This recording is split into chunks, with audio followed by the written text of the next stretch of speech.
नमस्कार दोस्तों, स्वागत है आप सभी का। बात करेंगे आज बड़ी खबरों में पेट्रोल डीजल की बढ़ती कीमतों पर क्या बोले बाबा रामदेव। दोस्तों वहीं अगली बड़ी खबर में बताएंगे हम आपको पीएम मोदी के प्रस्तावों को पाकिस्तान ने क्या समर्थन जताई, पूरी सहमति। वहीं अगली बड़ी खबर में बात करेंगे राकेश टिकैत का ऐलान, हर कीमत पर जारी रहेगा आंदोलन, एक फसल की कुर्बानी देने के लिए तैयार हैं किसान। वहीं अगली बड़ी खबर में बात करेंगे उन्नाव केस से मृतक की मां बोली, फटे थे कपड़े, दुपट्टे में बंधे थे हाथ और गर्दन। दोस्तों वहीं अगली बड़ी खबर में बताएंगे यूपी में बीजेपी का हैरान जमाना है तो सपा क्यों बन रही है दल बदलू की सियासी का ठिकाना। वहीं अगली बड़ी खबर में हम आपको बताएंगे बंगाल के कोर्ट का शक को समन, अमित शाह को 22 फरवरी को पेश होने के लिए कहा टीएमसी, अभिषेक बनर्जी के मानहानि मामले में है सम्मन। तो दोस्तों अभी तक वीडियो को लाइक नहीं किया तो फटाफट वीडियो को लाइक करिए और चैनल को सब्सक्राइब करके बेल आइकन जरूर दबाइए। तो शुरू करते हैं पहली बड़ी खबर।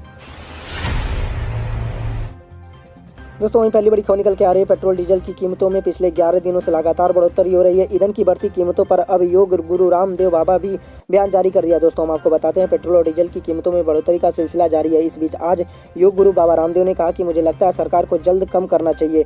उन्होंने एबीपी न्यूज से खास बातचीत में कहा कि सरकार को देश चलाने के लिए रेवेन्यू चाहिए, वहीं सरकार को लोगों को भी ये सोचना चाहिए कि उनकी बीपी न बढ़े। ये सरकार संवेदनशील सरकार है, सरकार जल्द इस पर विचार करेगी। दोस्तों हम आपको बताते हैं रामदेव ने कहा कि केंद्रीय मंत्री नितिन गडकरी ने कहा कि इलेक्ट्रिक व्हीकल लेकर आ रहे हैं, बिना डीजल पेट्रोल के भी काम चलेगा। लोगों को साइकिल का ट्रेंड शुरू करना चाहिए, आसपास अगर ऑफिस है तो उससे लोग हेल्दी रहेंगे। उन्होंने कहा कि मैंने अपने आंदोलन के दौरान कहा था कि डिजिटल पेट्रोल के सारे टैक्स खत्म कर दिए जाएंगे तो 35-40 रुपए पेट्रोल डीजल मिलेगा। अब अगर अन्य जगहों से टैक्स कलेक्शन अच्छा हो जाए तो पेट्रोल डीजल के टैक्स हटने से ये सस्ता हो जाएगा। बता दें कि पेट्रोल और डीजल के दाम में वृद्धि का सिलसिला आज लगातार 11वें दिन जारी रही। यही वजह है कि मध्य प्रदेश और राजस्थान के कई शहरों में पेट्रोल 100 रुपये प्रति लीटर पार कर चुका है। दोस्तों बताते हैं राष्ट्रीय राजधानी दिल्ली में लगातार 11 दिन से पेट्रोल 3 रुपया 24 पैसे प्रति लीटर महंगा हो गया, जबकि डीजल 3 रुपया 49 पैसे प्रति लीटर महंगा हो गया। दिल्ली में आज पेट्रोल 90 रुपया 19 पैसे प्रति लीटर बिक रहा है, वहीं एक डीजल की कीमत 80 रुपये 60 पैसे हो गए। तो दूसरी बड़ी खबर निकल के आ रही है पीएम मोदी के प्रस्ताव का पाकिस्तान ने किया समर्थन, जताई पूरी सहमति। दोस्तों हम आपको पूरी खबर बताते हैं। भारत की हर पहल हर प्रस्ताव पर सिर्फ विरोध के नाम पर विरोध करने की अपनी आदत में पाकिस्तान बदलाव ला रहा है। पाकिस्तान ने दक्षिण एशिया को कोरोना से मुक्त क्षेत्र बनाने पर प्रधानमंत्री नरेंद्र मोदी की 5 प्रस्तावों का समर्थन किया। आधिकारिक सूत्रों ने बताया कि कोविड-19 के प्रबंधन को लेकर आयोजित व्यवस्था सचिव स्तर की सार्क देशों के वर्चुअल वर्कशॉप को पाकिस्तान को आमंत्रित किया गया था। इस वर्कशॉप में प्रधानमंत्री मोदी के विचारों पर पूरी तरह से सहमति भी बनी। दोस्तों हम बताते हैं इससे पहले गुरुवार को सार्क अधिकारियों ने संबोधित करते हुए पीएम मोदी कोविड-19 से निपटने में क्षेत्रीय सहयोग की जोरदार पिच बनाई थी। उन्होंने सदस्य देशों को क्षेत्रीय डॉक्टर और नर्सों के लिए एक विशेष वीजा योजना बनाने के लिए विचार करने का प्रस्ताव दिया था, ताकि वे प्राप्त देशों के अनुरूध स्वास्थ्य आपात स्थिति के दौरान क्षेत्र में भीतर जल्दी यात्रा कर सकें। दोस्तों बताते हैं उन्होंने सदस्य देशों के नागरिक उड्डयन मंत्रालय में चिकित्सा अकस्मातिक के लिए क्षेत्रीय एयर एम्बुलेंस समझौते का समन्वयन भी किया था, सिफारिश की थी। सार्क के लिए उनका तीसरा सुझाव क्षेत्र की आबादी के बीच कोविड-19 टीकों की प्रभावशीलता के आंकड़े के मिलान, संकलन और अध्ययन के लिए एक क्षेत्रीय मंच तैयार भी करना था। तो अगली बड़ी खबर निकल के आ रही है राकेश टिकैत का ऐलान, हर कीमत पर जारी रहेगा आंदोलन, एक फसल की कुर्बानी देने को तैयार हैं किसान। दोस्तों हम आपको बताते हैं भारतीय किसान यूनियन के राष्ट्रीय प्रवक्ता राकेश टिकैत ने रणनीति बैठक से पहले बड़ा ऐलान किया। उन्होंने कहा कि सरकार से लड़ाई में एक फसल की कुर्बानी देने के लिए किसान तैयार हैं।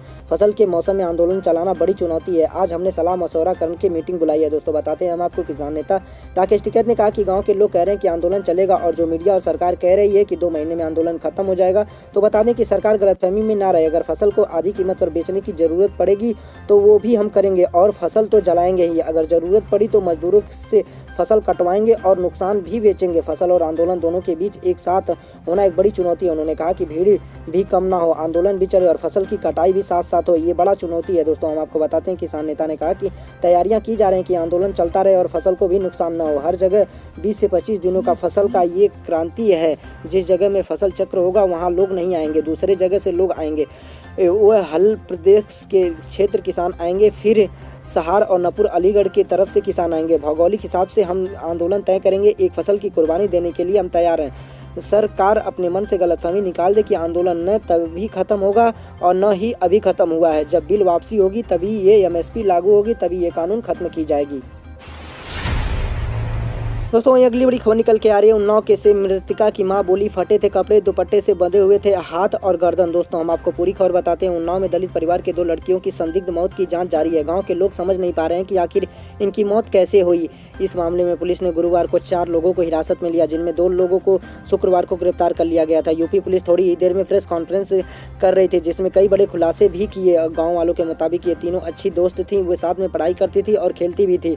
वो तीनों आपस में बेहद खुश रहती थी, लेकिन किस्मत को कुछ और ही मंजूर था। बुधवार को 2 लड़कियां मृत पाई गई, जिनका शुक्रवार को अंतिम संस्कार कर दिया गया, जबकि तीसरी लड़की कानपुर अस्पताल में जिंदगी और मौत की जंग लड़ रही है। मरने वाले दोनों लड़की आपस में बुआ भतीजी थी। गुरुवार को पुलिस ने 2 लड़कियों की मौत के मामले में हत्या का केस दर्ज किया था। शुरुआती पोस्टमार्टम रिपोर्ट में मुताबिक उनकी मौत किसी तरह के जहरीले पदार्थ से हुई थी। हालांकि में यह पदार्थ क्या था, इसकी जानकारी मिलने की अभी बाकी है। उन्नाव पुलिस की ओर से मामले की जाँच करने के लिए कई टीमों का गठन भी कर दिया गया है। अभी तक की जाँच में यह तो साफ हुआ है कि मरने वाला दोनों लड़कियों के शरीर में जहरीला पदार्थ पाया गया है, लेकिन किसी भी तरीके के जोर जबरदस्ती या चोट के निशान भी अभी तक नहीं मिले।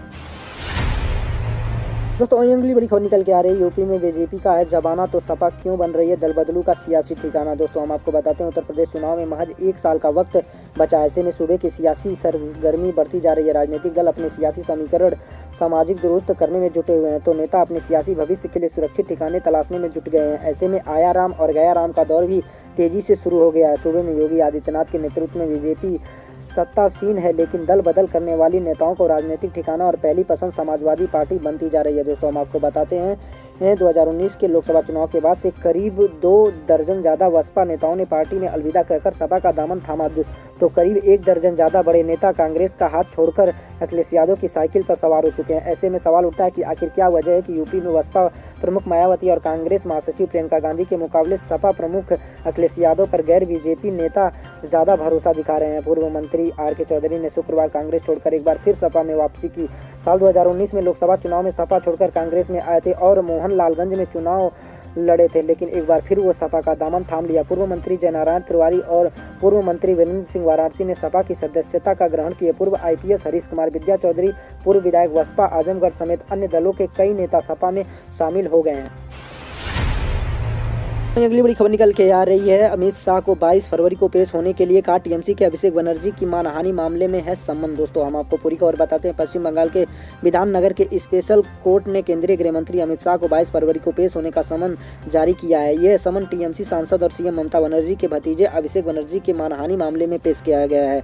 कोर्ट ने शाह से कहा कि या तो वो खुद हाजिर हों या अपना वकील भेजें। कोर्ट ने कहा कि आईपीसी के धारा 500 के तहत मानहानि के आरोपों का जवाब देने के लिए शाह का खुद पेश होकर या फिर वकील के जरिए अपना पक्ष रखना जरूरी है। दोस्तों हम आपको बताते हैं 11 अगस्त 2018 को कोलकाता में एक रैली के दौरान अमित शाह के बयानों पर आपत्ति जताते हुए अभिषेक बनर्जी ने शाह के खिलाफ मानहानि का केस किया था। शाह ने उस रैली में कहा था कि ममता जी के राज में नारदा शारदा रोज वैली सिंडिकेट करप्शन भतीजा करप्शन हुए हैं। अभिषेक बनर्जी ने अपनी शिकायत में शाह के एक और बयान का जिक्र किया। इस बयान में शाह ने कहा था कि बंगाल के गांव की जनता के लिए मोदी जी ने जो 3,59,000 करोड़ रुपए भेजे थे वो कहाँ गए। ये पैसे भतीजे और सिंडिकेट को शिफ्ट कर दिए गए हैं।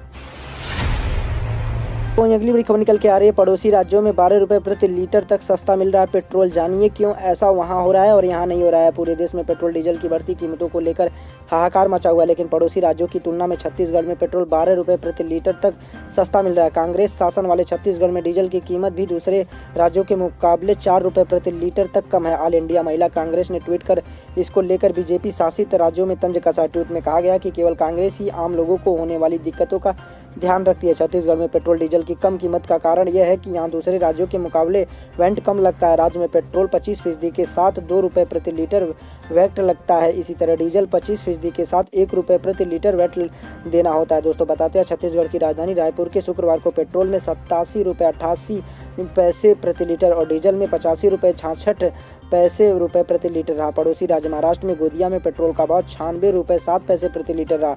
गोदिया में डीजल 86 रुपये 31 पैसे प्रति लीटर रहा। मध्य प्रदेश के बालघाट में पेट्रोल 99 रुपये 7 पैसे और डीजल 89 रुपये 55 पैसे प्रति लीटर रहा। और एक और पड़ोसी राज्य झारखंड के सिमडेगा में पेट्रोल की कीमत 87.21 रुपये प्रति लीटर रहा और डीजल 85 19 पैसे प्रति लीटर रहा। इसी तरह उड़ीसा के बराड़गढ़ में पेट्रोल 90 रुपया 64 पैसे और डीजल 87 रुपये 34 पैसे प्रति लीटर रही। इससे ज्ञात होता है कि जहां कांग्रेस सरकार है वहां डीजल पेट्रोल के दाम अन्य राज्यों से सस्ते हैं और जहां का बीजेपी सरकार है वहां 4 रुपये 6 रुपये बढ़े हुए हैं। दोस्तों वहीं अगली बड़ी खबर निकल के आ रही है बंगाल से। 2021 में पहले ममता बनर्जी का मास्टर स्ट्रोक सिर्फ नंदीग्राम सीट में चुनाव लड़ सकती हैं। टीएमसी सुप्रीमो भवानीपुर के लिए कैंडिडेट की खोज शुरू हो गई है। दोस्तों हम आपको बताते हैं कि पश्चिम बंगाल में चुनावी घोषणा से पहले तृणमूल कांग्रेस खेमे में एक बड़ी खबर सामने आ रही है। बताया जा रहा है कि सीएम ममता बनर्जी ने इस बार बंगाल विधानसभा चुनाव में सिर्फ नंदीग्राम सीट से विधायकी लड़ेंगी। इससे पहले कयास लगाए जा रहे थे कि ममता बनर्जी भवानीपुर और नंदीग्राम दोनों सीटों से लड़ सकती हैं। दोस्तों बताते हैं इंडिया टुडे ने टीएमसी सूत्रों के हवाले से बताया कि ममता बनर्जी सिर्फ नंदीग्राम सीट से चुनाव लड़ना चाहती हैं, जिसके बाद पार्टी ने भवानीपुर सीट के लिए उम्मीदवार ढूंढना शुरू कर दिया है। माना जा रहा है कि दक्षिण बंगाल और मोदिनीपुर में पार्टी की मजबूती के लिए ममता बनर्जी यह फैसला कर सकती हैं। दोस्तों हम आपको आगे भी बताते हैं कि वो चाहती क्या है। सूत्रों की माने तो ममता बनर्जी की नज़र दक्षिण बंगाल की लगभग 180 सीटों पर है। शुभेंदु अधिकारी के जाने से पार्टी वर्करों में उत्साह की कमी को देखते हुए ममता नंदीग्राम सीट से चुनाव लड़ रही हुई। ममता के इस फैसले के बाद पीके की टीम ने नंदीग्राम में सर्वे करना शुरू कर दिया है। दोस्तों बताते हैं भवानीपुर परंपरागत सीटों। बता दें कि ममता बनर्जी वर्तमान में भवानीपुर सीट में विधायकी जीती हैं। यह सीट तृणमूल कांग्रेस की परंपरागत सीट है। मैं ममता बनर्जी इस सीट से चुनाव जीतकर सीएम बनूंगी, ऐसा उनका बयान आया है। दोस्तों वहीं बीते दिनों ममता ने कहा भी था कि भवानीपुर मेरी बड़ी बहन है और नंदीग्राम मांझो भी मेरी बड़ी बहन है। वहीं अमित शाह ममता को सिर्फ नंदीग्राम से चुनाव लड़ने का चैलेंज दिया है। शाह ने कहा कि अगर ममता दीदी इतनी ही लोकप्रिय हैं तो क्यों नहीं नंदीग्राम से चुनाव लड़ती हैं और वहां जीत हासिल करती हैं।